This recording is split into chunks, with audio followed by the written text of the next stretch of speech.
Buenas tardes. Con un poquito de retraso, porque hemos tenido un tema colegial de una asamblea, empezamos este acto, que como sabéis se trata de una conferencia dentro del ciclo de ultramar, que ya todos conocéis que es una colaboración, fruto de un convenio entre el Consorcio del Bicentenario, y el Colegio de Arquitectos. Este evento está patrocinado por HP, Helber Packard, y aquí está su representante, Eduardo Tell. Vamos a comenzar el acto con unas palabras que nos va a decir. Nos acompaña también en la mesa don Pablo Román, concejal del Ayuntamiento de Cádiz. También, el Ayuntamiento de Cádiz también es miembro del consorcio del Bicentenario.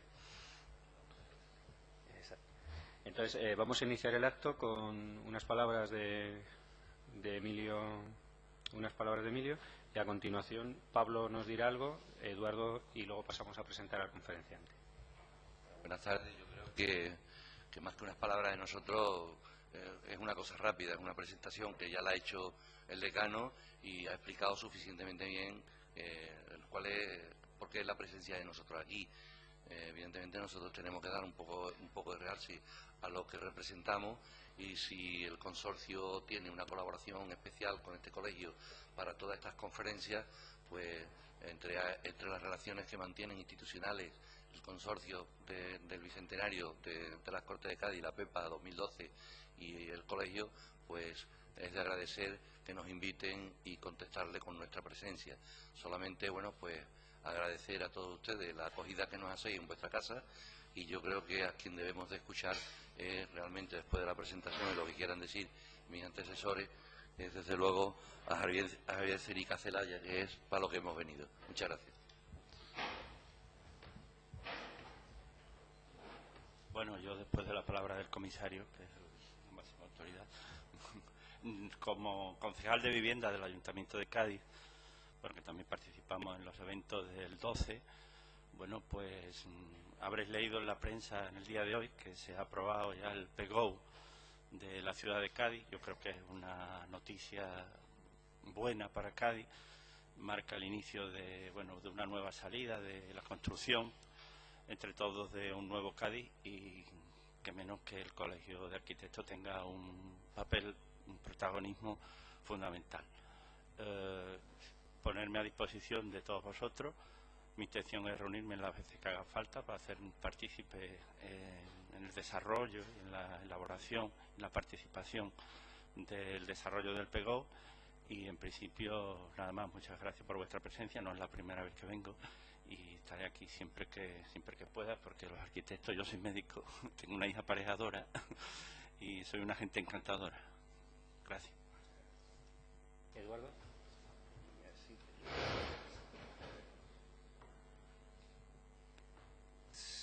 Yo quiero hablar en nombre de Hewlett Packard, de HP, aquí en España, y pues para HP y para mí, pues es un honor y un placer, pues contribuir a esta labor de formación cultural y profesional que el Colegio de Arquitectos de Cádiz viene desarrollando, pues en este ciclo de conferencias, y que hoy pues va a impartir pues don Javier Cerica Celaya, ¿no?, el señor, en colaboración pues con el consorcio del Bicentenario de la Constitución de 1812. Quisiera, antes de agradeceros la disponibilidad de HP y de intentar el de acercar no solo formación, no solo nuevas tecnologías, sino el también acercar la parte técnica, y sobre todo agradeceros a todos vosotros esa confianza que habéis tenido durante tantos años en los productos nuestros. Queremos traer aquí a Cádiz toda la tecnología nueva que se viene presentando todos los productos de impresión, sobre todo de la tecnología de plotter, las nuevas printer, es decir, máquinas que se pueden conectar a Internet y que realmente lo que van a realzar y van a potenciar es la imagen que vosotros a nivel de empresa podéis dar de cara a vuestros clientes. Vamos a estar aquí, vamos a desarrollar un evento. Ya quiero aprovechar, invitaros, que de todas formas habréis recibido vosotros ya una comunicación del Colegio de Arquitectos para los próximos días 8, 9 y 10 de noviembre, donde vamos a tener un evento con máquinas que van a estar aquí, sobre todo en una tecnología que ahora dentro de la arquitectura viene indicando el camino, que es la tecnología 3D, las impresoras 3D. Pues tanto los nuevos plotter como esas impresoras con esa tecnología 3D la vamos a tener aquí en Cádiz, y además va a estar con nosotros los dos máximos responsables de HP España, que vendrá a explicaros hacia dónde camina esta tecnología y sobre todo a enseñarnos qué podemos esperar de estas máquinas. En concreto nos acompañarán el día 10 don Javier Larraz, ingeniero industrial y es el jefe de producto de plotter de HP España, y Alberto Evia, que es el jefe de producto de impresora 3D, además un jefazo a nivel de Europa. Pero en fin, de esto ya os iremos comunicando conforme se vayan avanzando las fechas y bueno, pues no robar más tiempo a don Javier y darle paso.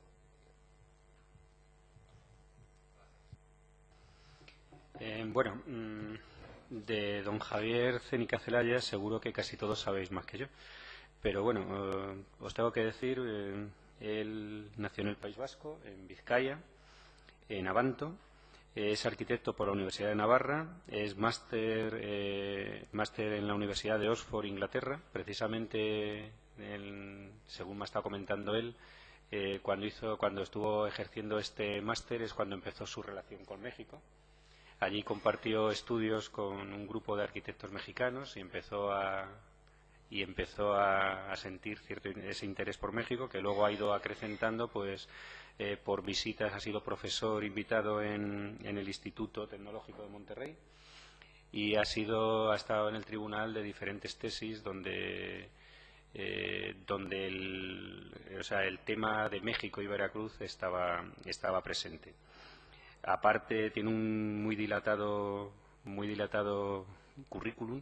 Es catedrático de composición arquitectónica en la Escuela Técnica Superior de Arquitectura de San Sebastián, de la Universidad del País Vasco. Ha sido fundador y director de la revista de composición arquitectónica, de Art Architecture y profesor visitante en diversas universidades europeas y americanas. Es autor de varios libros y artículos y, bueno, los premios, si los tuviésemos que relatar todos, pues serían muchísimos. Son muchísimos y además todos de una categoría muy alta, ¿no?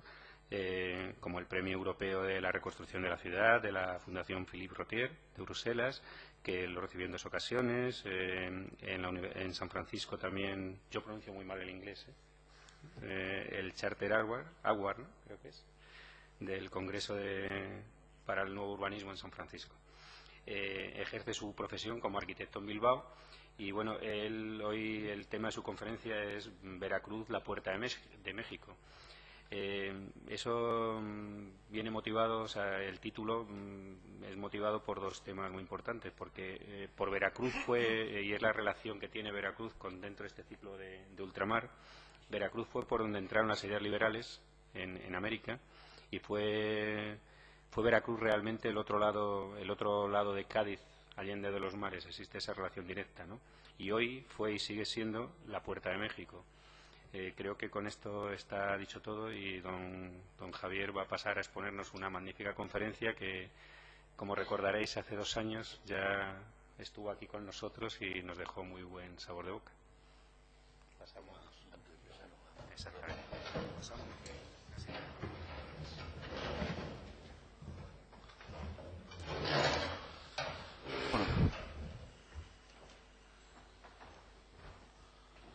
Bueno, muchas gracias por estas amables palabras y quiero expresar mi agradecimiento al Colegio de Cádiz por tan amable invitación a venir a esta ciudad tan excepcional y maravillosa, al decano Víctor Gómez por esta invitación, representante del colegio, por supuesto al consorcio del Bicentenario, a todos ustedes por la amabilidad de estar aquí hoy. Espero no aburrirles demasiado y que la cosa sea llevadera.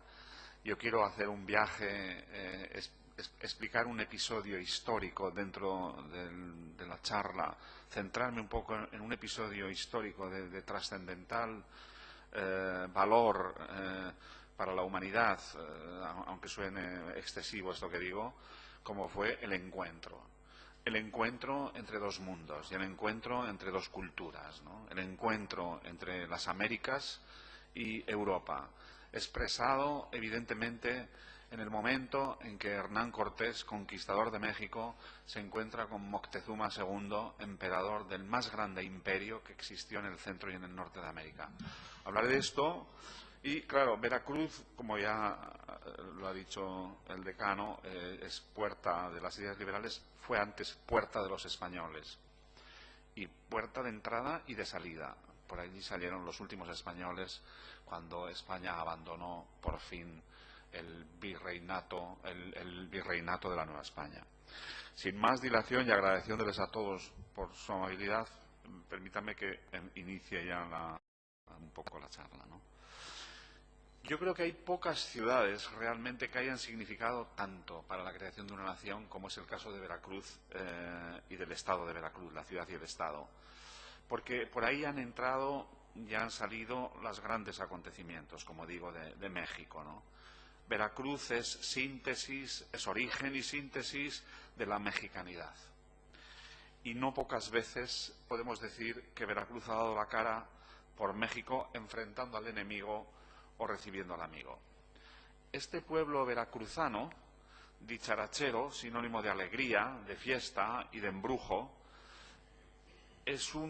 ha sido y es un hogar de poetas, de políticos, de humanistas, de artistas, gente de primer orden, desde Agustín Lara, tan conocido entre nosotros en España, hasta actrices como Salma Hayek, por citar dos. La música veracruzana es inconfundible, es el resultado de mezclas culturales, de la riqueza cultural que existe en este lugar y que le han dado instrumentos musicales como el arpa y temas para sus alegres canciones, inconfundibles.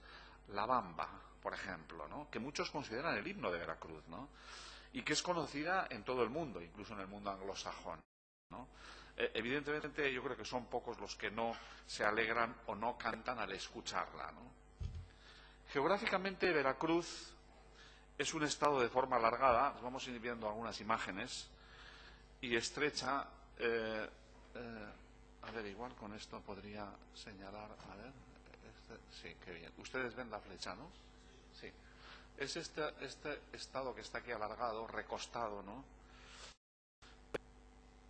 Da la sensación de que está recostado en el regazo de México que mira al Golfo, ¿no? Se sitúa entre el Golfo, las cálidas aguas del Golfo, y la Sierra Madre Oriental, que es una sierra que recorre México de norte a sur. Luego tienen la otra, la Sierra Madre Occidental, que bajaría hasta la Patagonia, ¿no? Digamos, cambiando el nombre, ¿no? Es un estado, como ven, que tiene como fondo el Caribe, ¿no? El Mar Caribe, ¿no? Tiene 700 kilómetros de litoral, bañados, como digo, por ese mar tropical, cuya corriente cálida llega hasta las costas occidentales de la norteña Europa, llega hasta Islandia. De no ser por la corriente del Golfo, pues estaríamos todos helados aquí en Europa. Islandia tiene un clima más benévolo que Manhattan, porque recibe la corriente del Golfo, ¿no? En invierno, ¿no? Se entiende. Por eso algunos dicen que para devolver el regalo de la corriente del Golfo, dicen algunos mexicanos, Europa fue personalmente hasta América para agradecer este regalo. Y fue esto el motivo, en un sentido muy figurado, por el cual las dos culturas se encontraron para armar la más prolífica cultura de la humanidad. En Veracruz nació y floreció la primera gran civilización de América, la olmeca, considerada por muchos como la cultura madre de Mesoamérica. Esta primera cultura dio sus dioses, su arquitectura, su escultura y mucho más a las grandes civilizaciones que después colmarían de orgullo a los mexicanos. Bien, yo creo que todos hemos visto estas esculturas con tintes bastante realistas, ¿no? Muy figurativas, ¿no? O sea, no son estos monstruos de la mitología azteca, ¿no? Que aterrorizaban a la gente, sino que son caras bien ejecutadas, ¿no? De la cultura olmeca, ¿no? Como estos dos ejemplos que yo traigo aquí, ¿no?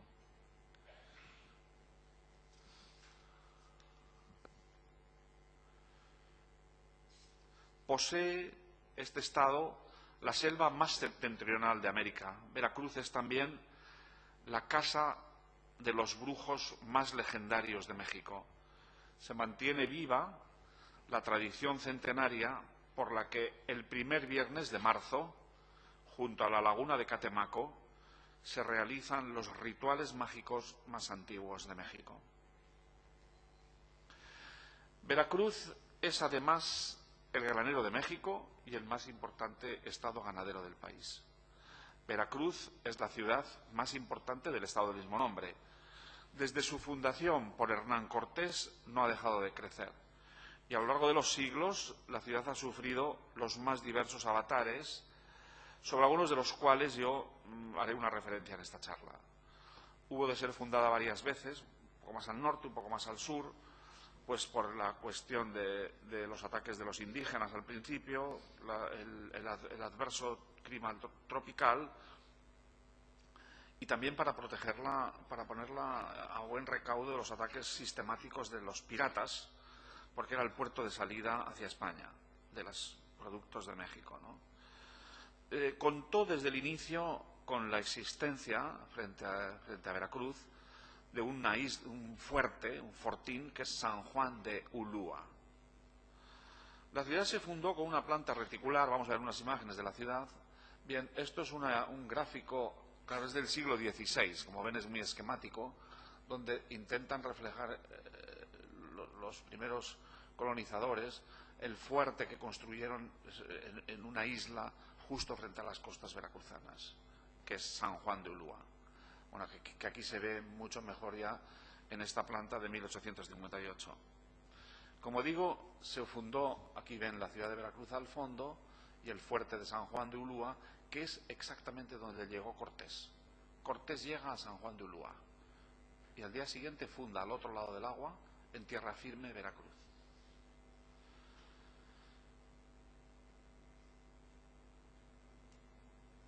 Sigue una planta rectangular, como era lo habitual. Las distintas plantas, esta es una de las ubicaciones, ya ven que es una planta rectangular. La idea de la planta de la retícula es muy común, como se sabe, en las ciudades de fundación, no solo por parte de España y Portugal en las Américas, sino también Roma en su imperio, los chinos en las zonas de influencia, incluyendo el Japón, etcétera. Es una forma muy racional de lotificar y de distribuir la tierra. Así que los españoles utilizaron la retícula en la colonización de América, como es sabido, y luego las ordenanzas, las leyes de las Indias de Felipe II estipularon determinadas cuestiones que algunas comentaré, ¿no? En este plano se ve muy bien el islote, digamos. Esto es zona que se llenaba de agua, es decir, como de baja arenal, vamos a decir. Y aquí aparece el islote de San Juan de Ulúa. Y aquí, frente al otro lado del agua, estaría la ciudad de Veracruz. Esta ciudad, fundada por los españoles, como digo, siguiendo el trazado reticular, contaba con una plaza central, con pórticos, es decir, con esos elementos que hemos visto tantas y tantas veces en las ciudades de América Latina, ¿no? Pronto se amuralló, al principio, como decía, para protegerla de los indígenas, pero después para protegerla de los ataques de los piratas que merodeaban por el Caribe, en el caso de España, de piratas al servicio de la corona británica, como es sabido, ¿no?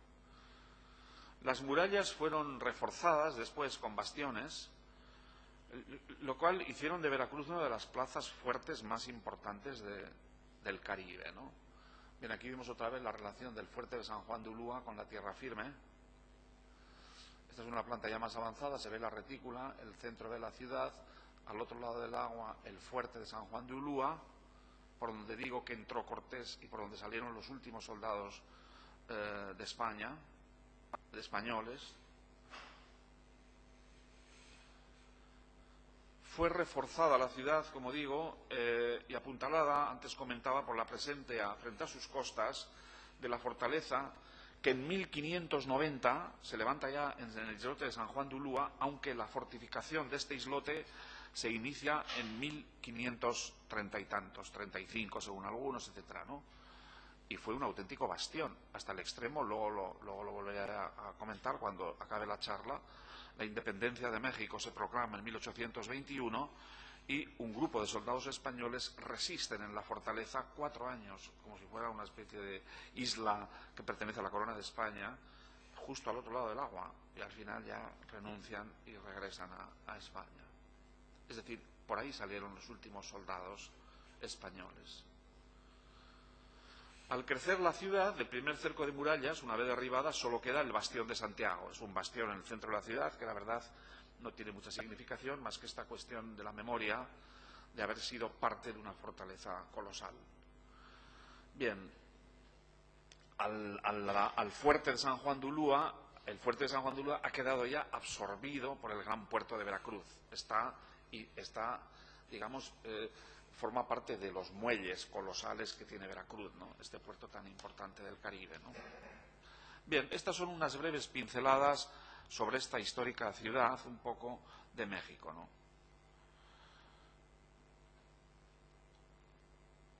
Aquí se puede ver un poco los bastiones, ¿no? Solo queda uno de los bastiones que aparecen aquí, con el fuerte a la izquierda, se ve el fuerte de San Juan de Ulúa. Siempre esta relación, estos mapas están en el archivo aquí en Sevilla, todos estos están sacados de ahí, y siempre aparecen, me parece interesante en estos mapas ver esta relación, el fuerte y la ciudad, la tierra firme y, digamos, los vigías, los vigilantes que se acercan a Veracruz, ¿no? Que están ahí como anclados en el agua, ¿no? Como si fueran un gran barco, ¿no? San Juan de Ulúa, ¿no? Este es uno de los planos más conocidos de Veracruz, de la cartografía veracruzana. En fin, hay todo. Es una de las ciudades de México que más cartografía tenemos aquí en España, por la importancia histórica que ha tenido, claro. Bien, aquí vemos un plano, esto es Cholula, una población relativamente cercana, es un plano de 1580 que refleja muy bien esta idea de la retícula y cómo una cuadra o 2 cuadras se dejaban vacías para construir allí la iglesia y a veces el palacio del gobernador o del alcalde, ¿no? El ayuntamiento, ¿no? Esto es omnipresente en todas las ciudades latinoamericanas. Cuando yo digo en el título de esta charla que Veracruz es la puerta de México, yo quiero señalar que lo es porque Veracruz fue el umbral que los españoles traspasaron para penetrar en un mundo hasta entonces desconocido.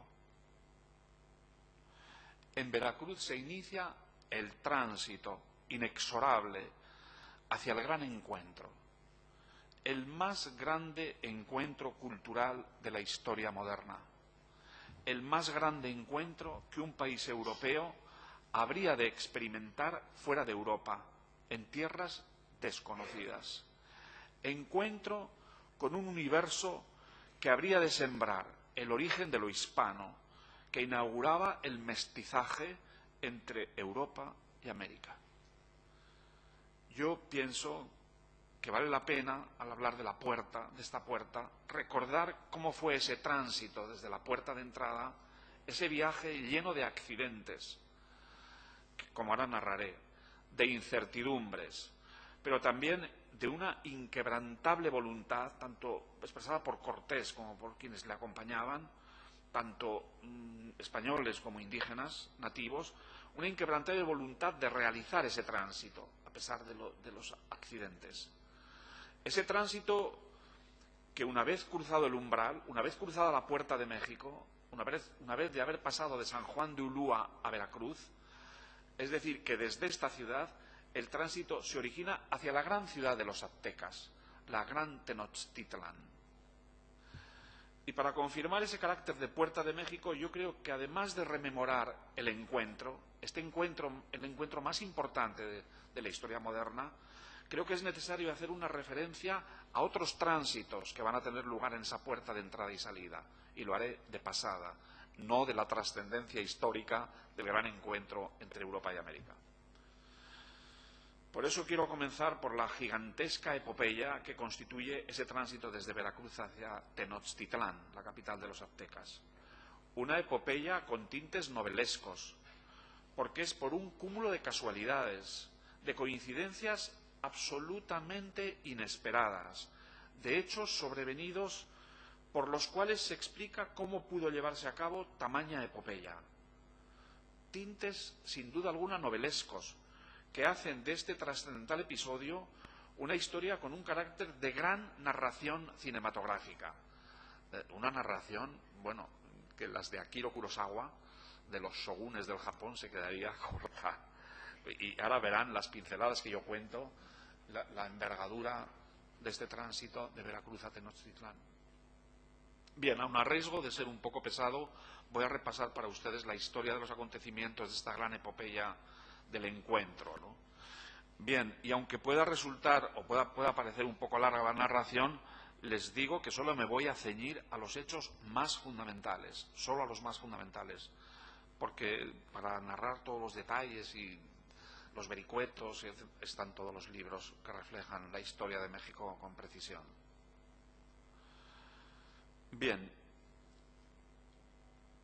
esta es una plaza mayor. Esta es la Plaza Mayor de Veracruz, como ven, ahí presidida por un palacio, la iglesia, etcétera, típico de las plazas mayores.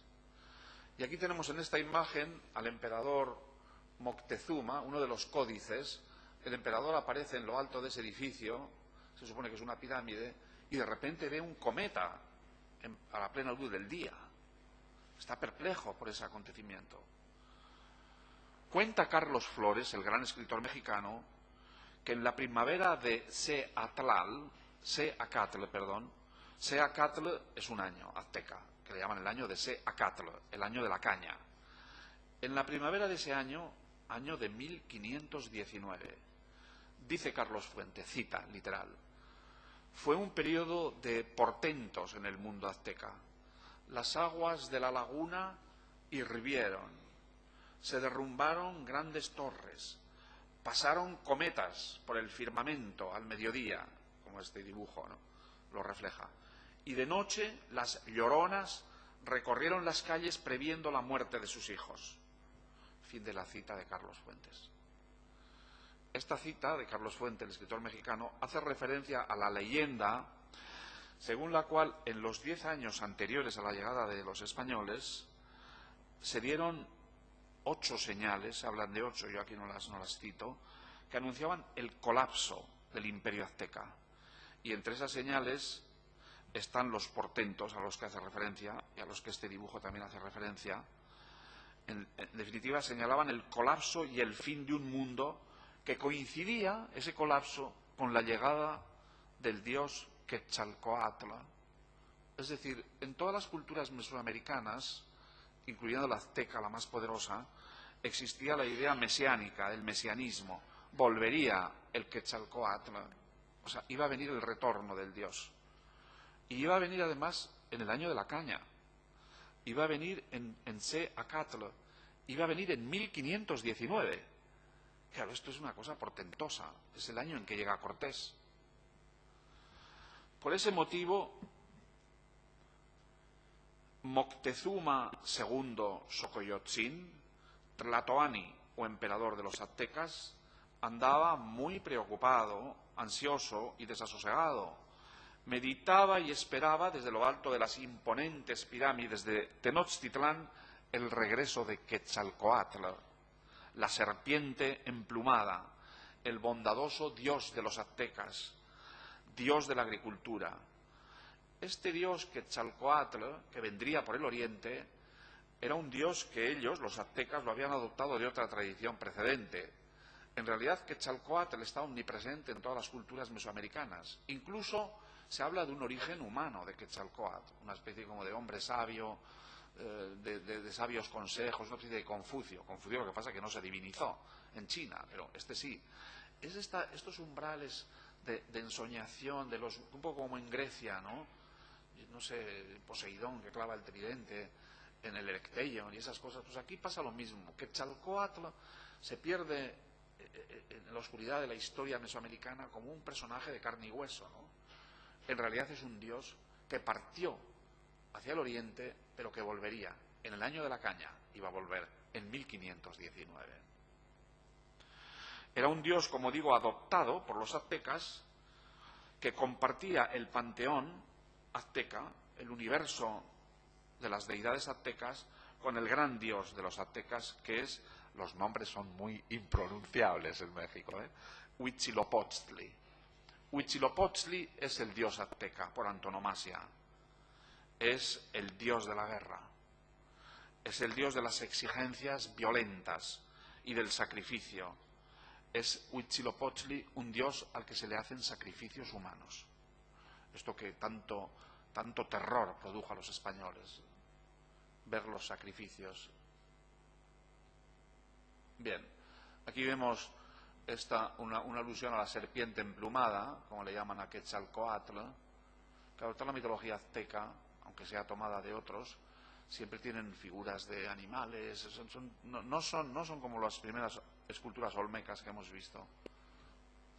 Aquí tenemos una cabeza de Quetzalcóatl y este señor con plumas y bueno, esta deidad es Huitzilopochtli, el dios de la guerra. Los aztecas fueron los últimos que llegaron a lo que hoy es México. Habían heredado de los toltecas el culto a Quetzalcóatl, el dios que vendría, sabiendo, como digo, que se había ido por el oriente prometiendo regresar. Iba a regresar para ver hasta qué punto los hombres y las mujeres del imperio azteca habrían cumplido las enseñanzas que él les había dictado. Así que Moctezuma II, el emperador del más vasto imperio del centro y del norte de América, esperaba el regreso de Quetzalcóatl con gran preocupación y devoción. Él era un monarca religioso y por ello con un carácter piadoso y temeroso de los dioses. Y como digo, Seacatl, el año de la caña, era la fecha señalada. Quetzalcóatl podía regresar en cualquier momento por el oriente, por allí donde se había ido. Los aztecas, o también llamados mexicas, eran un pueblo guerrero. Bien, esta es una imagen de otro códice donde vemos cómo sacrifican, aquí pone, ¿no?, españoles. Se ve que los españoles también sufrieron cuando caían prisioneros los sacrificios humanos y a indios de otras, pues en este caso tlaxcaltecas, que ayudaron a los españoles, los tlaxcaltecas. Como digo, los aztecas o mexicas eran un pueblo guerrero y conquistador. Habían venido de las tierras del norte, de lo que hoy estaría al sur de California, diríamos, Sinaloa, esa zona, ¿no?, Sonora, y habían sometido a todos los pueblos del centro y del sur de México hasta Panamá. En el año 1325, aproximadamente 2 siglos antes del profetizado retorno del dios Quetzalcóatl, los aztecas habían establecido su capital en el Valle de México y fundando esta gran ciudad llamada Tenochtitlán. Llegaron hasta Tenochtitlán, llegaron hasta ese lugar siguiendo las instrucciones del sacerdote Tenoch, que les dijo que habría de fundarse la ciudad allí donde se viera a un águila devorando a una serpiente y posada el águila sobre un nopal, que es una chumbera, que hay muchas en México. Efectivamente, esto dice la leyenda, ¿no? Según Tenoch, el consejo de Tenoch, encontraron al águila devorando la serpiente sobre un nopal, sobre una chumbera, ¿no? Y ahí fundaron Tenochtitlán. Tenochtitlán, fundada junto al lago de Texcoco. Vamos a ver si hay alguna imagen de Tenochtitlán, la gran Tenochtitlán. Bien, aquí arriba vemos en estos dibujos del Códice Mendoza, aquí está el águila, aquí está la chumbera, el nopal, como dicen ellos, el águila comiéndose la serpiente, y los aztecas viendo este acontecimiento y decidiendo, está sobre el agua, se ve que, claro, Tenochtitlán era una ciudad sobre el agua. Y dicen, bueno, pues aquí fundaremos la capital. Bien, este motivo del águila comiendo la serpiente sobre el nopal es el escudo de México hoy en día. La gran Tenochtitlán era una ciudad deslumbrante, construida sobre el lago de Texcoco. Bernal Díaz del Castillo, en su libro La conquista de Nueva España, comenta la fascinación que sufrieron los soldados españoles cuando llegaron a Tenochtitlán. Y dice Bernal Díaz del Castillo, leo, cita: cuando vimos tantas ciudades y pueblos construidos en el agua y otras grandes ciudades sobre tierra firme, nos quedamos asombrados y dijimos que eran como encantamientos, por la cantidad de grandes torres y edificios surgiendo de las aguas, y todos construidos con piedra. Y algunos de nuestros soldados preguntaron incluso si las cosas que veían no serían un sueño. No sé cómo describirlo, dice Bernal Díaz del Castillo, viendo cosas como vimos de las que nunca habíamos oído o visto antes, ni siquiera soñado con ellas.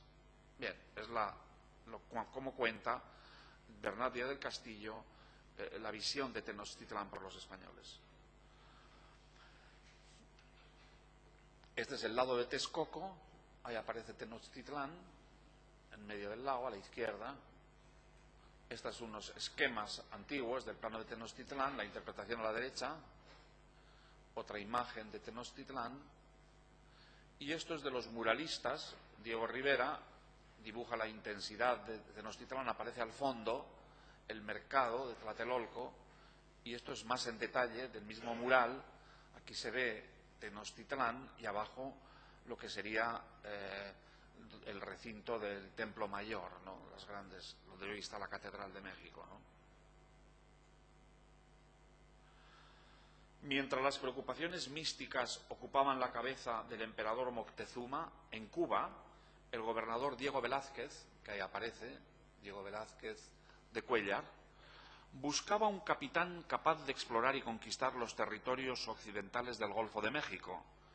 El gobernador ambicionaba conquistar las tierras de las que la expedición de Juan de Grijalva, que le vemos también ahí, que él había enviado. Esa expedición había traído magníficos objetos de oro, como resultado de un intercambio que había tenido con los indígenas.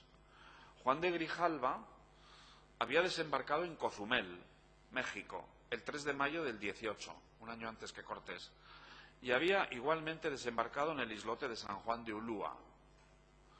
El gobernador Diego de Velázquez había organizado esta expedición de Juan de Grijalva atraído por las descripciones que hicieron los expedicionarios de la primera expedición, que desde La Habana arribó a las costas de México en 1517, 2 años antes que Cortés, capitaneada por Francisco Hernández de Córdoba, que le vemos aquí abajo en la imagen. Esta primera expedición no consiguió alcanzar un trato amigable con los indígenas. Es más, este fue herido gravemente, Hernández de Córdoba, que luego moriría en Cuba, a consecuencia de las heridas. Pero fueron atacados, como digo, pero ellos observaron que los indígenas no iban desnudos, como habían visto en Cuba cuando llegaron, sino que vestían ropas de algodón, llevaban joyas de oro y de ricas piedras, adornos de hermosas plumas. Observaron que las construcciones estaban construidas de modo sólido y que eran espléndidas, que utilizaban la piedra. Se quedaron realmente sorprendidos, deslumbrados por semejante hallazgo. Hernández de Córdoba, hay que considerarle por eso el descubridor de México, aunque no el conquistador. El conquistador es, como todos sabemos, Hernán Cortés. Así que al gobernador Velázquez en Cuba, que quiere mandar una expedición a México, le hablan de un joven inteligente y tenaz, de excelente humor y muy apreciado por todo el mundo, que se llama Hernán Cortés. Cortés había llegado a Cuba en el año 1511, procedente de la Española, de la República Dominicana, donde había vivido 7 años, desde que se fuera de España en el año 1504, con 18 años, por lo que cuentan, huyendo de un affair amoroso que había tenido, en fin, con una señora casada. Bueno, se cuentan muchas historias. Él se fue a buscar la aventura a la República Dominicana con 18 años, Cortés, y luego pasó a Cuba.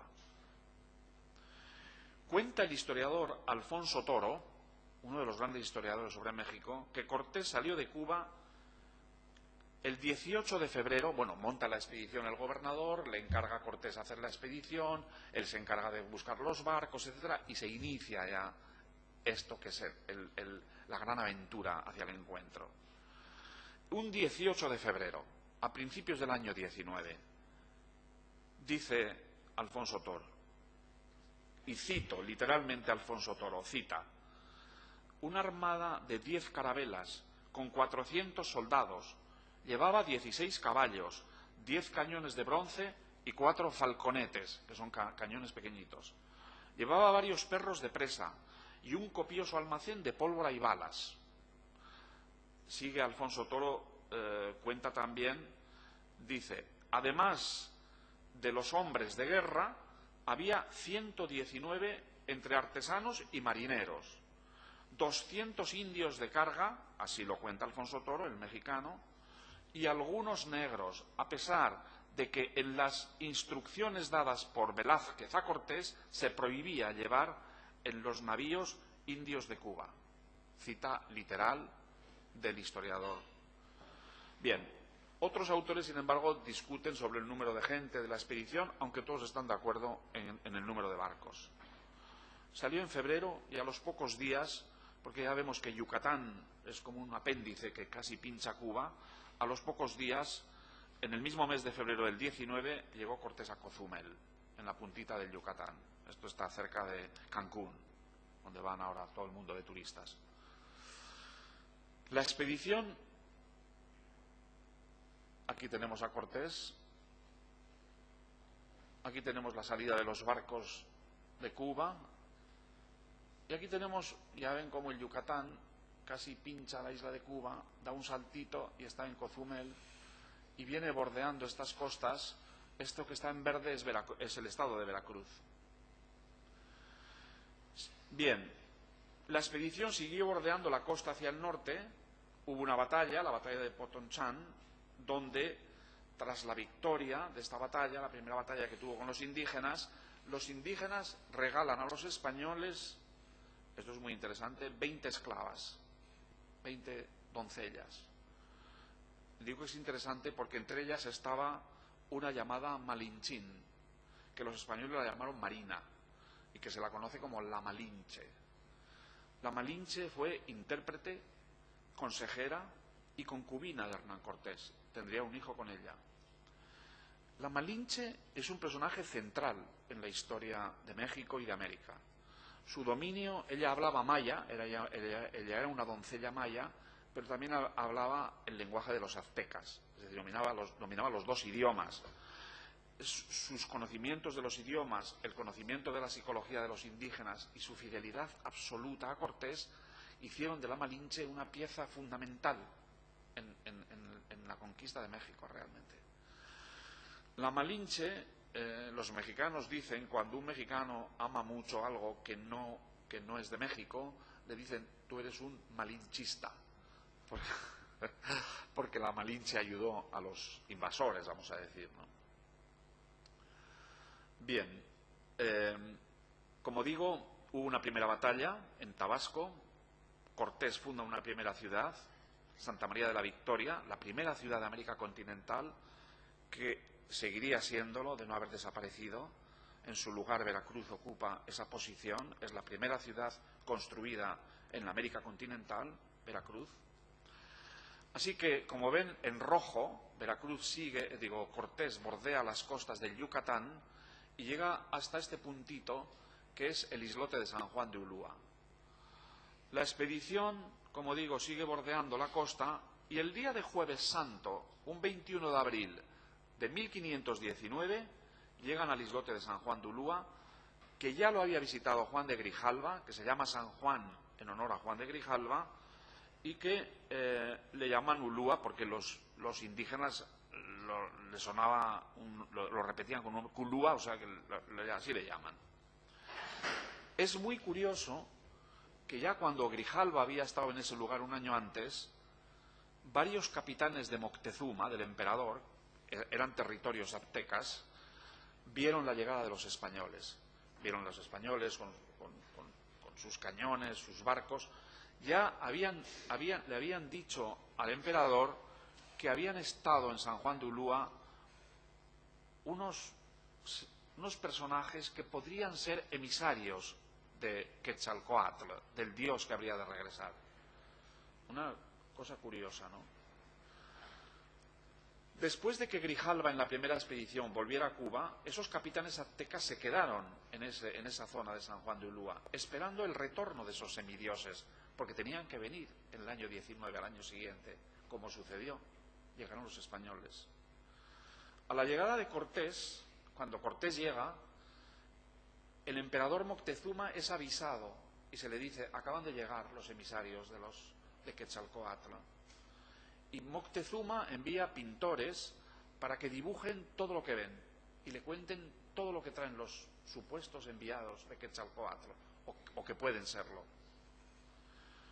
Cortés recibe a unos nobles aztecas que vienen con sus dibujantes, los recibe y los trata con absoluta amabilidad a estos embajadores. Les expresa su deseo de conocer al emperador, de visitar la Gran Tenochtitlan, la capital, realiza para los embajadores exhibiciones a caballo, disparos con los cañones, hace una parada militar, en fin, todo para agasajarles a estos nobles aztecas enviados por el emperador y también para amedrentarlos con el poderío. Cortés es un personaje muy astuto, realmente lo es, históricamente hablando. Bien, esto sucede en San Juan de Ulúa. Todavía no han pasado, acaba de llegar, ya estaban al tanto los aztecas, los nobles están allí, los emisarios, y Cortés decide instalar su campamento en tierra firme al día siguiente, un día de Viernes Santo. El día de Viernes Santo de un 22 de abril de 1519, y funda la Villa Rica de la Veracruz. Villa Rica porque esperaban encontrar grandes riquezas, y de la Veracruz porque es el día de Viernes Santo, el día de la verdadera cruz. De ahí viene el nombre de Veracruz. El asentamiento que hizo después de la batalla de Potonchán, Santa María de la Victoria, había desaparecido. Por eso Veracruz es, como digo, la primera ciudad fundada sobre la América continental. Veracruz pasa a convertirse en la auténtica base de operaciones de Cortés en México previa a la conquista de la capital azteca, es decir, antes de conquistar Tenochtitlán. Bien, y aquí empieza todo un acúmulo de coincidencias. Esta es la batalla de Potonchán en Tabasco, y aquí vemos a la Malinche haciendo de traductora con los aztecas, porque hablaba el idioma de los aztecas. Bien. En Zempoala, en Veracruz, estaban los nativos de esta región, los totonacas, es el nombre que tienen, estaban muy descontentos con la dominación azteca porque les hacían pagar muchos impuestos y además secuestraban a cientos de sus mujeres y de sus hombres para utilizarlos de esclavos, sacrificarlos a los dioses o para sus placeres incluso, ¿no? Así que lo primero que hacen los totonacas es unirse en los servicios, con las traducciones de la Malinche, unirse a Cortés. Por eso algunos dicen que México lo conquistaron los indígenas y lo independizaron los españoles. Es decir, los totonacas ya se unen a Cortés. Mientras se fraguaba esta primera alianza, Moctezuma, el emperador, inquieto y desasosegado en la Gran Tenochtitlán, esperaba angustiado la llegada de los semidioses, de los enviados de Quetzalcóatl, de la avanzadilla de este dios que había de volver por el oriente, como he dicho antes. Pero aquí ocurre un episodio de esto realmente, absolutamente novelesco, ¿no? Increíble, pero realmente increíble, ¿no? Porque Moctezuma quiso, también no era tonto, y quiso verificar a ver si estos personajes extraños realmente eran semidioses o embajadores de los semidioses, a ver qué pasaba, ¿no? Así que el esperado, o sus embajadores, había que hacerles una prueba. Y los emisarios, mandó unos emisarios ante Cortés con 3 conjuntos de atavíos, 3 trajes, 3 vestimentas. Es muy interesante esto, ¿eh? Una vestimenta, aquí están los dioses, vestimentas de 3 dioses, ¿no? Con estos nombres aztecas tan impronunciables, ¿no? Tezcatlipoca, que es el señor del cielo y de la tierra, uno de los dioses que aparece ahí, es la fuente de la vida y origen de la felicidad, etc. Otro es Tlaloc, que es la deidad de la lluvia y de la fertilidad, y el otro es Quetzalcóatl, que antes le hemos visto, la serpiente emplumada, que todo lo ve, todo lo construye y lo destruye. Así que manda 3 atavíos. Cada uno de estos dioses, con sus elementos de vestimenta específicos, son presentados, no los dioses, las vestimentas, quiero decir, por los emisarios a Cortés. Y Moctezuma creía el emperador, que si Cortés se ponía el traje o las vestimentas de Quetzalcóatl, sin lugar a dudas tenía que ser un emisario, porque ninguna persona en la tierra osaría vestirse con la indumentaria del dios. Solo alguien a quien el dios le hubiera permitido hacer tal cosa. Y bueno, es curioso que Cortés se mostró complacido cuando le vistieron con el traje de Quetzalcóatl. Es una cosa irrelevante, pero para Moctezuma muy importante. Esto aterrorizó a Moctezuma, Xocoyotzin, que envió ricos presentes para evitar que se acercaran los españoles a la ciudad, a Tenochtitlan. Pero los regalos solo excitaron la codicia de los invasores. Hubo otros intercambios que se hicieron entre Cortés y el emperador, que dieron lugar a nuevas casualidades de interpretación religiosa que alimentaron el pánico místico del Tlatoani, del emperador. Así que Cortés le regaló al emperador un casco militar oxidado y le pidió que lo llenara de oro, que los aztecas no lo valoraban como los españoles. Le regala el casco.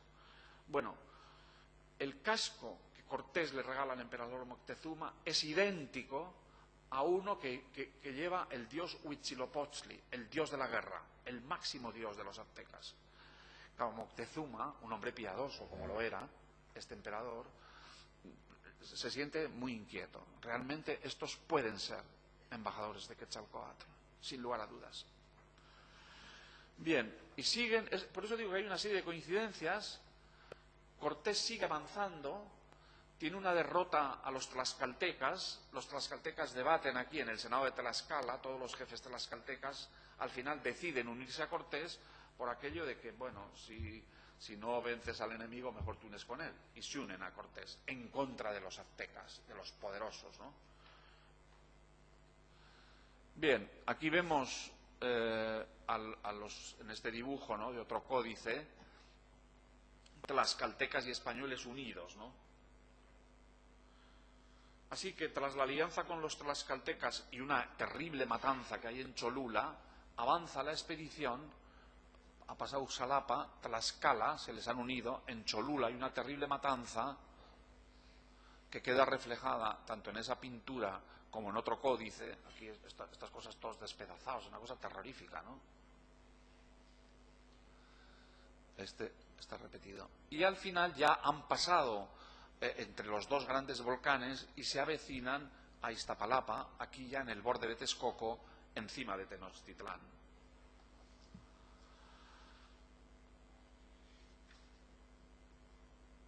Desde aquí, desde Iztapalapa, este puntito que yo he señalado, desde aquí, este es el recorrido que han seguido, se produce la entrada triunfal de Cortés en Tenochtitlán el 8 de noviembre de 1519 y el encuentro entre el mundo azteca con su emperador y el europeo con el representante en Hernán Cortés de Carlos I, rey de España, como sabemos, y emperador del Sacro Imperio Romano-Germánico como Carlos V. Encuentro entre dos poderosos imperios, con sus dos emperadores. Por un lado, Moctezuma II Xocoyotzin, el más grande de los reyes de las Américas del Centro y del Norte. Y por otro, Carlos de Habsburgo, digamos, representado por Cortés, el más poderoso de Europa. Encuentro entre dos mundos, uno a punto de derrumbarse y otro en plena expansión. Es el inicio del Imperio Español. Bien. Bueno, aquí hay unas imágenes del encuentro. Bueno, aquí están avanzando. Cortés va con la gente que le ayuda. Este es el itinerario, ya acaba en Tenochtitlán. Y aquí está Moctezuma a la izquierda con Cortés, en otro códice, ¿no? Aquí mucho más figurativo y adornado, los indios con sus plumas, todo el despliegue de lujos y de riquezas de los aztecas, con una pirámide que asoma ahí en forma de mastaba, ¿no? Las palmeras, es una idealización también del encuentro, ¿no? Bien, voy a detenerme aquí en esta imagen. Tras el encuentro, y ya no narraré más porque la historia sigue más, hay episodios, enfrentamientos, Moctezuma es asesinado terriblemente, traicionado realmente, era un hombre bastante noble, su hermano es elegido emperador, pero no dura, se muere muy pronto por una epidemia, al final llega, como se sabe, Cuauhtémoc, al final los españoles vencen sobre México, los aztecas quedan liquidados. Es muy triste todo lo que viene, ¿no? Pero bueno, eso forma parte de la historia de México y de España. Tras el encuentro y la cordial recepción de Moctezuma, se produjeron toda una serie de avatares y sucesos ampliamente narrados por los historiadores y que llevaron a la eliminación del Imperio azteca y el establecimiento del poder español sobre todo el territorio. Así nació el Virreinato de la Nueva España, que con el tiempo sería la actual República de México. Así comienza la auténtica historia de México a partir del encuentro entre los españoles y los indígenas del lugar, a partir de la unión de estas culturas plasmadas en el mestizaje entre ambas. Y dice Carlos Fuentes, voy a citar otra vez a este escritor que me parece buenísimo, como ustedes saben, y cito lo que dice Carlos Fuentes, que está ahí escrito. A la conquista siguió la contraconquista. El aspecto más importante de la contraconquista fue el mestizaje, a través de la unión de Cortés y la Malinche. Se dio cuerpo a un nuevo concepto racial y quizás incluso a una embrionaria idea de nacionalidad. No en balde, los dos hijos de Hernán Cortés, los dos Martínez, tuvo un hijo con la Malinche y otro hijo con una española, y los dos se llamaron Martín. El criollo y el mestizo, los dos Martínez encarnaron en el primer siglo de la conquista la primera intentona de independencia de México. México ya no era ni indio ni español. México, dice Carlos Fuentes, era mexicano. Es muy bonita la frase, ¿no? Esta epopeya fundacional de México se inició, como he dicho desde el inicio, con la llegada y el asentamiento de los españoles, primero en el islote de San Juan de Ulúa y de modo ya permanente en la tierra firme frente al islote, es decir, en Veracruz. Veracruz fue, por eso, la puerta de entrada de los españoles, el inicio de la marcha hacia el gran encuentro en Tenochtitlán. Desde entonces, esta ciudad dará fe de los grandes acontecimientos históricos de México como testigo excepcional. Bien, aquí tenemos a Cortés y a la Malinche en un cuadro de otro muralista ilustre, Clemente Orozco, el nacimiento de la Nueva España. A lo largo de los siglos XVI y XVII, XVI el 500 y XVII el 600, a la vez que se consolida el dominio colonial y las instituciones del Virreinato de Nueva España, Veracruz Veracruz seguirá desempeñando su papel de puerto y puerta de acceso a México y de conexión de México con el exterior. La ciudad fue fortificada, como digo, como he dicho antes, y en el año 1568 ya hubo de repeler un ataque de los famosos piratas Francis Drake y John Hawkins, y otros muchos. Bien, Veracruz formaba, junto con otras fortalezas del Caribe, La Habana, San Juan, Cartagena de Indias, etcétera, todo un rosario de fortalezas en una especie de Mare Nostrum, que es el Caribe para el Imperio español. El virreinato de la Nueva España, como ustedes pueden ver en este mapa, era realmente extenso.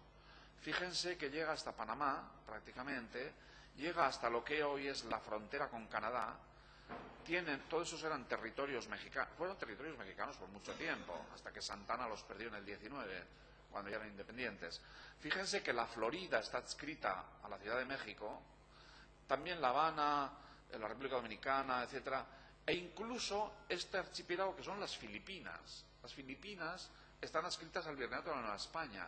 Las mercancías llegaban a Acapulco, no bordeaban Sudáfrica, llegaban a Acapulco, de Acapulco cruzaban por México capital y salían por Veracruz rumbo a España.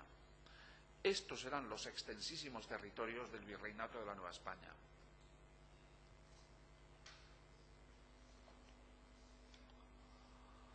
Bien.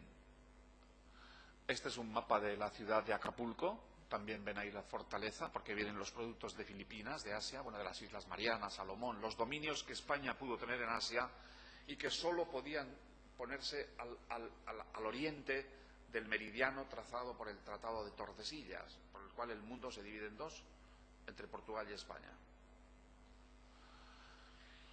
El encuentro entre el emperador Moctezuma y Cortés no es sino el inicio de una larga aventura.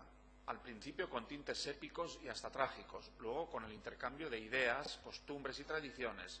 Desde España llegaron los nuevos modos, se inicia así la cultura novohispana o cultura mexicana. La literatura, el arte y otras manifestaciones culturales y sociales pronto manifestaron una manera de ser mexicana.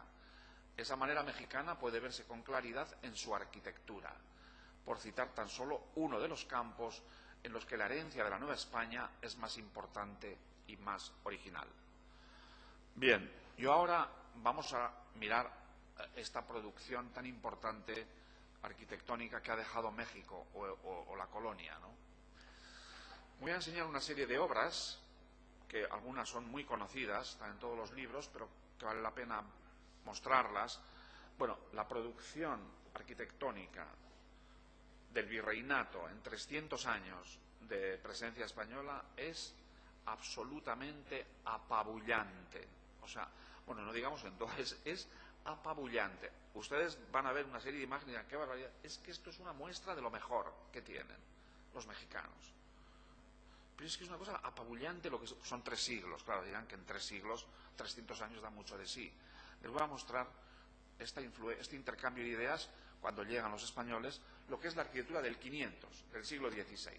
Fundamentalmente iglesias y conventos, porque las órdenes religiosas juegan un papel muy importante en la colonización. Franciscanos, dominicos y agustinos, fundamentalmente estos 3. Bien, durante el 500 se produce una intensa construcción de conventos, son obra de frailes, no pongo los nombres porque son muchísimos, y presentan un carácter rudo y austero, casi de fortalezas. Están preparados además para resistir temblores de tierra. Ese carácter austero forma ya parte de la memoria visual de la Nueva España, como algo genuinamente mexicano. Muchos de los conventos están hoy ya en ruinas. Hubo una exclaustración en México, persecución religiosa, etcétera, y se perdieron. Están en ruinas en medio de parajes de incomparable belleza, y la ruina, con la carga romántica que cualquier ruina tiene, hace de estos sitios lugares bellísimos. El carácter de fortaleza queda patente en las imágenes que vamos a ver, las primeras que veremos, estas en el Yucatán. Fíjense ustedes el claustro de este convento abajo, que parece casi el claustro de una fortaleza militar, por su severidad. Hay que darse cuenta que en 1503, 1505, todavía Cortés está en la República Dominicana. Bramante está construyendo el Tempieto para Fernando el Católico de Aragón, por encargo del rey aragonés Bramante. Hay que darse cuenta que el 500 es el siglo de los grandes manieristas italianos, de Palladio, de Miguel Ángel, de Vignola.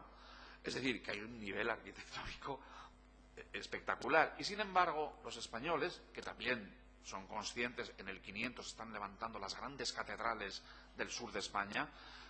Estos son unas obras, son casi fortalezas militares, están hechos por clérigos para colonizar el territorio. Es una obra colosal lo que hacen, ¿eh?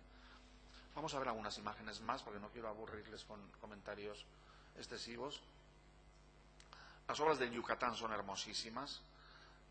Y luego además yo pienso, esta es una cosa, que el clima tropical, con la humedad, y que digamos, pasa un poco como en India, ¿no? Que dejan los edificios, los monzones, ¿no? Que dejan los edificios todos así, como con manchas, excepto los de los mogoles, que han resistido 500 monzones. Pues yo creo que les dan ese carácter casi peliculero a los edificios de la colonia, o sea, como de romántico, yo diría, ¿no? Como pasa en este ejemplo que vemos aquí en Morelos, abajo, ¿no?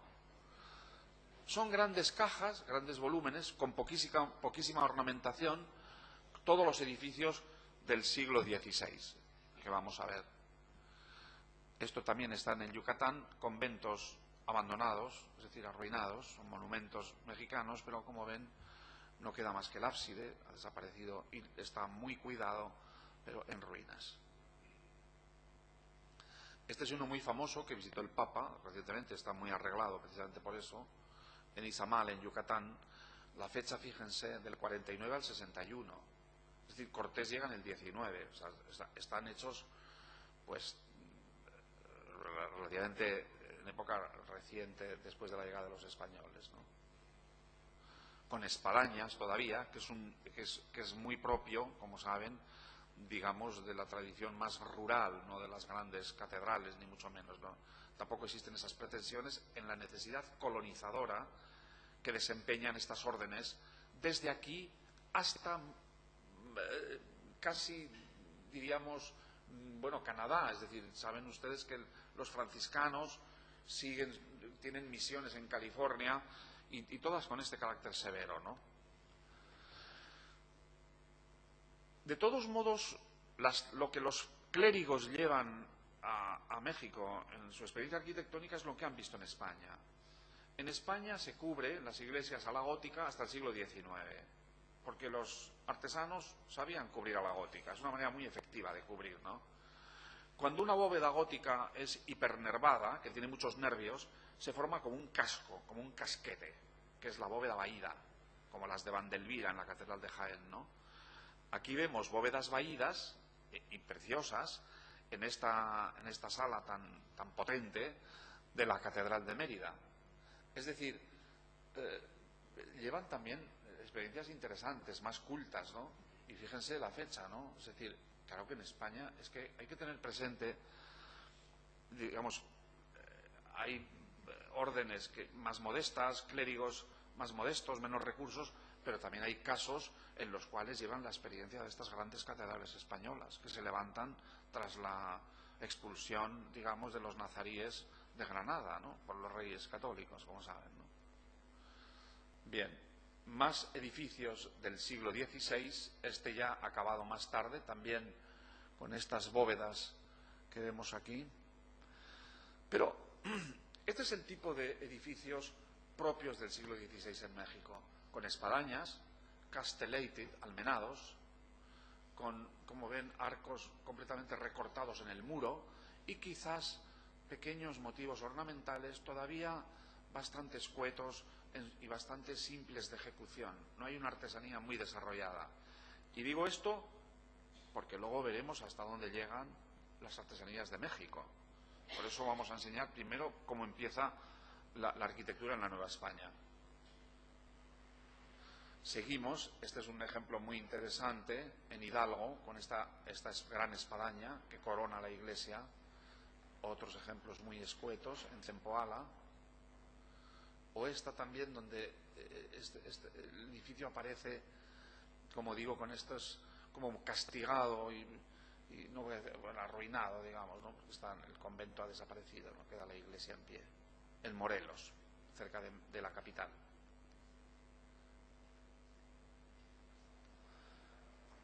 En el siglo XVII, desde los inicios del 600 o el siglo XVII, se observa una ejecución más elaborada de la arquitectura. Muchas obras son ya realizadas por arquitectos. Los artesanos novohispanos de la Nueva España muestran una considerable maestría.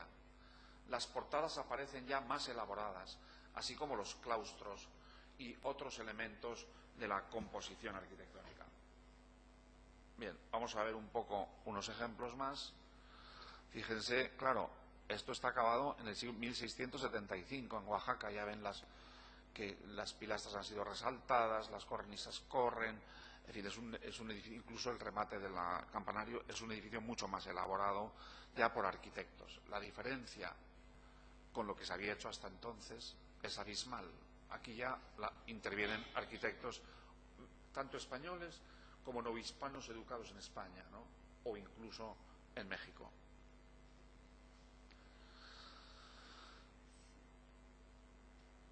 Vemos aquí la cubrición a la gótica, esto es del 16, pero a la gótica se han cubierto iglesias en España hasta el 19. O sea que no es de extrañar que en México lo hicieran. Es una manera sencilla de cubrir, ¿no? Ya algunos templos de finales del 16 apuntan, por ejemplo, la coronación, el remate con el cielo con formas curvas, tímidas apariciones, digamos, del barroco. Bien, 1565. Y yo creo que siempre es interesante recordar eso, el siglo de la construcción de las catedrales españolas o el siglo del manierismo italiano, para ver dónde estamos. Es el siglo de Miguel Ángel, se está levantando San Pedro del Vaticano, es el siglo de Viñola, es el siglo de todos estos grandes arquitectos, ¿no? Bien, esta es esta preciosidad de edificio, el convento de Santo Domingo en Oaxaca, que es una maravilla. Desde los primeros años del 17, las volumétricas iglesias, auténticas cajas, muestran los remates de sus fachadas con cornisas curvas, anunciando el gusto barroco. Esto irá en un auténtico increchendo hasta finales de ese siglo y comienzos del 18. Bien, aquí se ve de manera más acentuada esto que digo en esta iglesia de Michoacán, ya casi de principios del nuevo siglo. Bueno, como ustedes pueden ver, las torres están rematadas más tarde, son torres barrocas. Cubrición a la gótica en Oaxaca, con una bóveda bastante enervada, ¿no? Como ven. Aquí tenemos otro ejemplo, en Hidalgo, todo eso está cerca de México, digamos, Oaxaca un poquito más alejado, más al sur. Y la arquitectura civil del siglo XVI. Con relación a la arquitectura civil de la Nueva España puede afirmarse lo mismo que para las iglesias y conventos. Es decir, al inicio las propuestas se presentan con un carácter muy austero y sencillo, rememorando elementos ya vistos en España. Y más tarde, desde finales del siglo XVI y a lo largo del XVII y del XVIII, el barroquismo y el exceso de ornamentación se adueñan de palacios, ayuntamientos y otros edificios civiles. Este es el Palacio de Cortés, en Cuernavaca, que como ven es bastante severo. Está construido, empezando nada más llegar, como quien dice, ¿no? La ciudad de la eterna primavera, se instala su palacio ahí. Este es el Palacio del Gobierno en Tlaxcala, del 39. Y ahora vamos a ver algunos elementos de la ornamentación. En el siglo XVI la ornamentación casi es una ornamentación no muy refinada, aunque sí empieza ya a aparecer una ornamentación recargada, alusiones al plateresco, como vemos aquí, incluso a la idea de los alfices de la arquitectura gótica, como en este caso de la iglesia del apóstol Santiago en Michoacán, ¿no? Que podía estar perfectamente en Europa.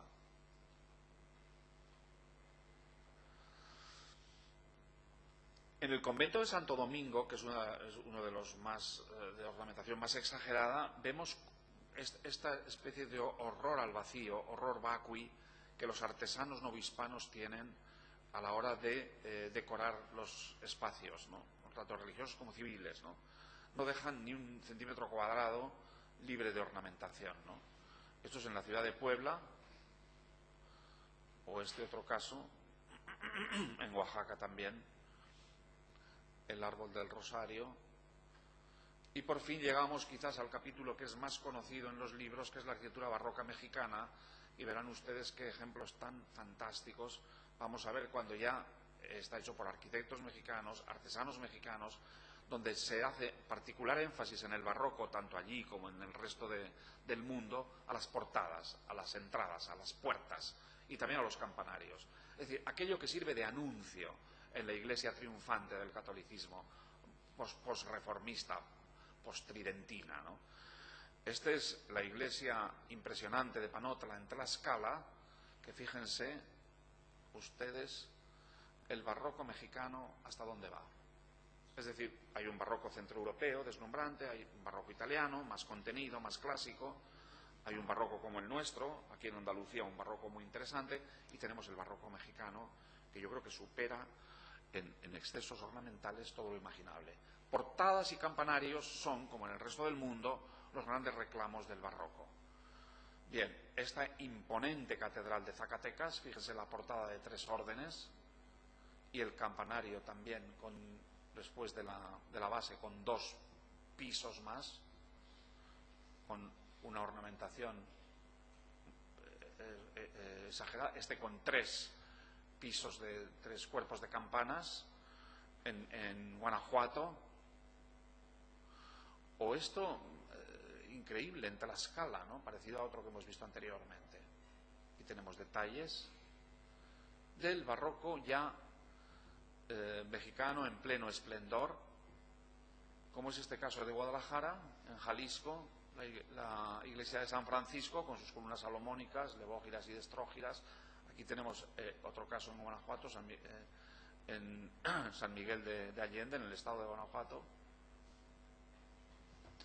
O la catedral de San Luis de Potosí, que tiene ciertos resabios clásicos, pero que las torres, si nos fijamos bien, es un barroco más contenido, pero barroco.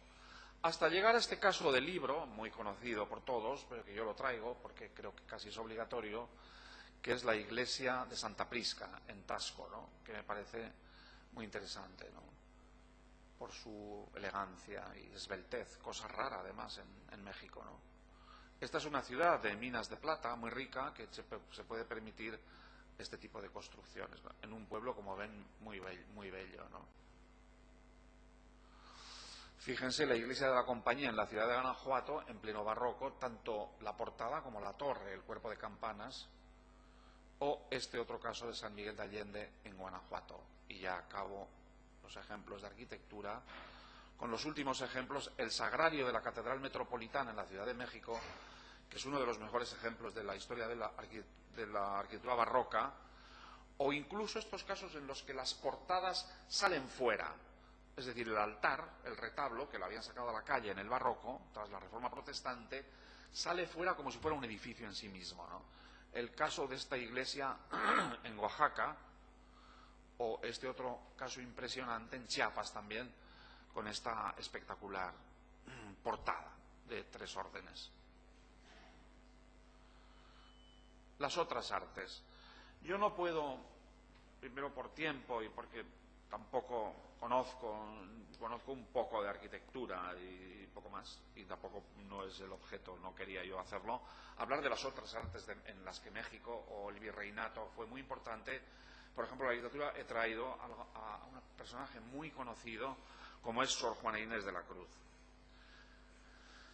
Bien, y voy a ir acabando ya. Hay un cambio muy importante en la historia de México, y es cuando fallece el último Habsburgo, Carlos II el Hechizado.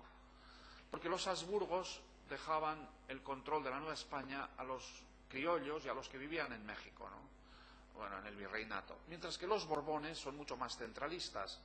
Cuando Felipe V de Borbón llega al trono de España tras la muerte de Carlos II el Hechizado, este rey impone un sistema en todas las colonias por el cual los funcionarios se enviaban desde España.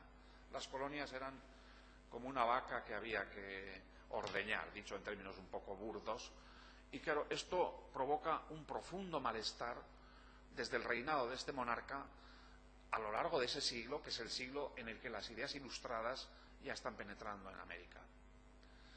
Así que se genera una auténticas ansias de independencia. Independencia para las que el detonante no solo son las ideas ilustradas, aspecto muy importante, que llegan de Europa y de los Estados Unidos de América, sino que además ocurre el hecho de que España ha sido ocupada por Napoleón y no tiene monarca. Han tenido lugar las Cortes de Cádiz, hay una serie de acontecimientos y un buen día Miguel Hidalgo proclama la independencia de México. Y después de una serie de años, son unos 10 años, desde que este señor proclama la independencia, hasta 1821, en que México se independiza de España. Esta es una imagen de cómo es la Ciudad de México, ya independiente, por supuesto en el siglo XIX, una magnífica ciudad, espléndida, bellísima ciudad, ¿no? Bien, ya en el México independiente, y voy acabando, acontecimientos que ocurren, que son muchos, y que implican también a Veracruz. Veracruz, que es el gran puerto de México y la gran puerta, por allí entran todas las ideas artísticas, hemos visto, no solo los monjes que construyen estos edificios del siglo XVI, sino también los liberales, las ideas de Cádiz, etcétera. También es un sitio al que el gobierno se retira en algunas ocasiones, los liberales. Y yo creo que como paradigma de ese pensamiento liberal tenemos al que fue presidente de México, Benito Juárez, aquí, y en el lado opuesto, un episodio de la historia de México, el breve reinado de un monarca que nombraron, que fue Maximiliano de Habsburgo, y que al final no cuajó, incluso fue fusilado en México en 1867. Estamos hablando del México independiente desde 1821 a lo largo del XIX, una historia muy accidentada. Y llegamos al final del XIX, después del porfiriato, a la Revolución Mexicana. Todos los autores mexicanos señalan que la Revolución Mexicana de 1910, aquí hay una errata, disculpen, es de 1910, es la primera revolución del siglo XX. La Revolución Mexicana es el inicio de una autoafirmación de México, como una especie de un subidón, podríamos decir en términos así coloquiales, de la autoestima mexicana. Yo habría mucho que hablar de la Revolución Mexicana, tampoco, solo cito dos figuras casi legendarias de esa revolución: Emiliano Zapata, por los agricultores, el norteño Pancho Villa, y los traigo un poco como reconocimiento a ese año terrible que cambió un poco la historia de México. Desde entonces, los mexicanos, que ya han mostrado un trabajo en la arquitectura y en otras artes absolutamente deslumbrante, realizan obras tan conocidas a nivel mundial como son el trabajo de los muralistas, ¿no? Aquí vamos a ver este mural, por ejemplo, o este otro de Orozco, ¿no? Estos murales de Orozco tan tremendos, tan poderosos y tan fuertes, ¿no?